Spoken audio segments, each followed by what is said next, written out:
వచ్చి 6-7 నెలలు అయింది. సూపర్ 6లో ఉచిత గ్యాస్ ఇస్తా ఉన్నాం, ఉచిత బస్సుని అధ్యయనం చేసాం, అమలు చేసుకోబోతా ఉన్నాం.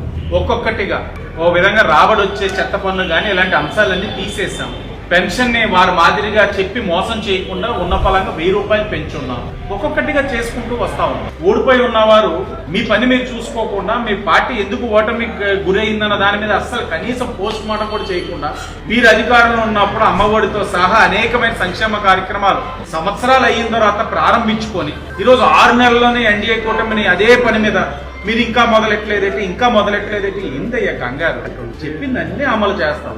ఒక్కొక్కటిగా చేసుకుంటూ వస్తాం, సంపద సృష్టిస్తా ఉన్నాం, ఒక్కొక్కటిగా చేసుకుంటూ వెళ్తా ఉన్నాం. ఓపిక ఉండాలి. ప్రజలకు కూడా అర్థమయ్యేటట్టు అదే చెప్తా ఉన్నాం.